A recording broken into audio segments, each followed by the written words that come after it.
தசமகா வித்யா சக்திகளை பற்றி நாம் சிந்திக்க இருக்கின்றோம். 10 விதமான சக்திகள். அன்னை அகிலாண்ட கோடி பிரம்மாண்ட நாயகியானவள், அகிலம் காக்கும் திரிபுர சுந்தரியானவள் தன்னுடைய 10 அவதார சக்திகளாக உருவெடுத்த தசமகா வித்யாவினுடைய சக்திகள்.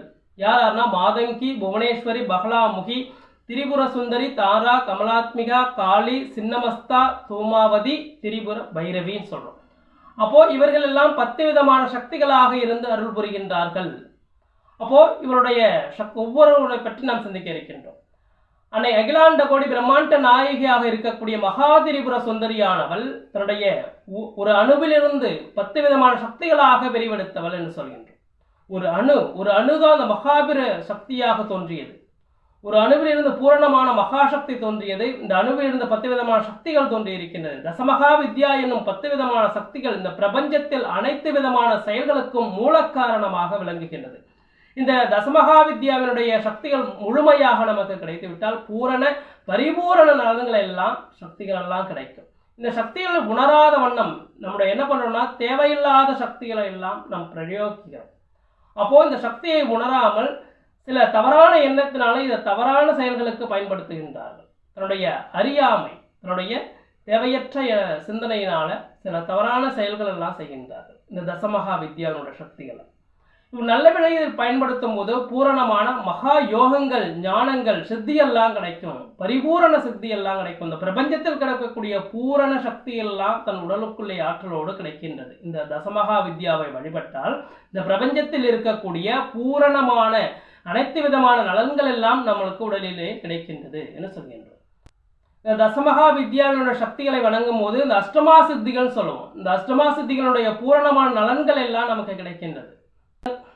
இந்த தசமகா வித்யா சக்திகள் பூரணமாக இந்த பிரபஞ்சத்தில் எல்லா இடங்களிலும் இருக்கின்றது என்று சொல்கின்றோம். அப்போ தசமகா வித்யாவினுடைய இந்த உணர்வு, நவரசங்கள், நவகிரகங்கள் எனக்கூடிய அனைத்து விதமான உணர்வு பூர்வமான அணுக்களிலும் எல்லா இடங்களிலும் பூரணமான சக்திகள் நிறைந்திருக்கிறது தசமகா வித்யாவினுடைய சக்திகள்.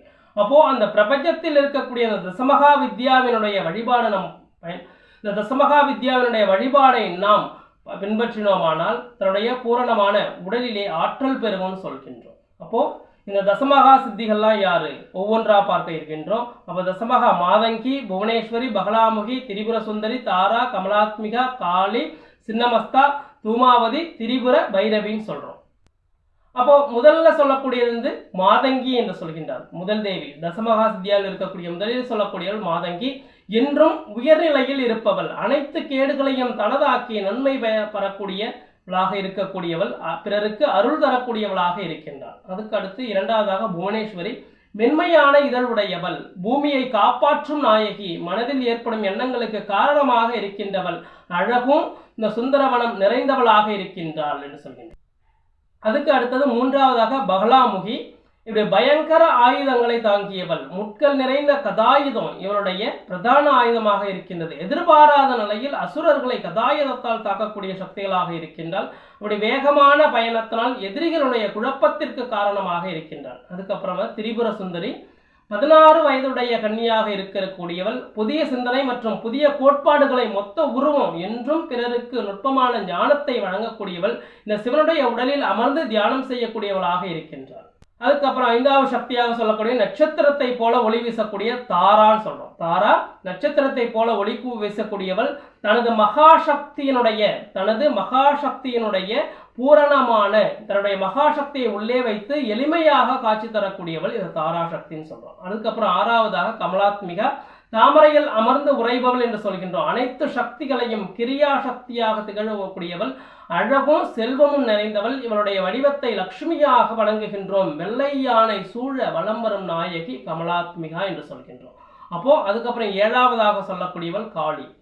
அப்படி காளியை நாம் அனைவரும் அறிந்திருப்போம். கரிய நீல நிறம் உடையவள், வேதத்தில் அதர்வண வேதத்தில் குறிப்பவள், மயானத்தில் உறைபவள், இந்த வெட்டுண்ட உடலை ஆடையாக அணிவித்திருப்பவள், அடிமேல் அடி வைத்து மெதுவாக நடக்கக்கூடியவள், ஆக்ரோஷமாக நகர்வாள். அடிமேல் அடி வைத்து மெதுவாக நகர்ந்தாலும் ஆக்ரோஷமா இருக்கும் அவளுடைய நடை. சிவபெருமானை தன்னுடைய பாதத்திற்கு அடியிலே வைத்து அவருக்கு கொடூரமான அமைப்பு உருவம் கொண்டவளாக இருப்பாள் என்று சொல்கிறோம். அதுக்கப்புறம் 8வதாக சின்னமஸ்தா, தலையற்ற உடல் உடையவள். தனது தலை கழுத்த பகுதியிலிருந்து வலம் கூறக்கூடிய இரத்தத்தை தனது கைகளிலே உள்ள பாத்திரத்தில் பிடித்திருக்கக்கூடியவள். ஆண் பெண் உடல் என்றும் நர்த்தனம் ஆடும் நிலையில் காட்சியளிக்கக்கூடியவளாக இருக்கின்றாள். அடுத்து 9வது சக்தியாக சொல்லக்கூடிய தூமாவதி. கைகளில் முரத்துடன் அந்த விதவை கோலத்தில் அமர்ந்திருக்கக்கூடிய வெள்ளை நிற ஆடையும் நகைகள் இல்லாத விரித்த தலையும் கொண்டவளாக இருக்கின்றாள். கையில் புகை கக்கும் பாத்திரம் உடையவள். கொடுமையான மற்றும் நோய் தொற்றக்கூடிய காரணமாக இவள் இருக்கின்றாள். இறுதியாக 10வது சக்தி திரிபுர பைரவி. பைரவி என்ற சொல்லக்கூடிய எல்லாரும் போற்றக்கூடிய வணங்கக்கூடியவள். கழுதை மேல் அமர்ந்து அப்படி குருரூபமாக காட்சியளிக்கக்கூடியவள். கருநீல நிறத்தில் உடலும் பெரிய போர்வாள் இவளோட கைவல்ல இருக்கும். முகத்தில் அழகும் உடல் ஆவேசமும் கொண்ட ஸ்ரீவித்யா உருவ அமைப்பு கொண்டவளாக இருக்கின்றாள். இவள் இந்த அகிலமெல்லாம் காக்கக்கூடிய நாகி. 10 விதமான சக்திகளை நாம் சிந்திக்கின்றோம். ஒவ்வொரு நாளும் இந்த 10 விதமான சக்திகளை சிந்தித்து வணங்கும் பொழுது பூரணமான தசமகா வித்யாவின் ஒவ்வொரு சக்தியினுடைய உருவங்கள் விளக்கப்பட்டாலும் நிதர்சனத்தில் இவர்களுக்கு உரு கிடையாது. தசமகா வித்யாவில் ஒவ்வொரு சக்தியினுடைய உருவங்கள் விளக்கப்பட்டாலும் நிதர்சனத்தில் இவர்களுக்கு உரு என்பது கிடையாது. அவர்களுடைய செயல்களை விளக்க உருவமாக கூறப்பட்டுகிறது. நவராத்திரியில் ஒவ்வொரு நாளும் ஒவ்வொரு சக்திக்கு உரியதாக கொண்டாடப்படுகின்றது. இந்த மகாலய அமாவாசைன்னு 10 நாள் கொண்டாடுவோம்.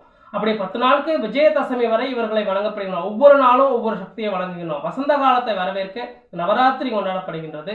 உண்மையிலே இந்த மகாசக்தியினுடைய நம்முள் தியானிக்கப்பட்டால் ஒவ்வொரு நாளும் வசந்த காலமாக இருக்கும்னு சொல்கின்றோம்.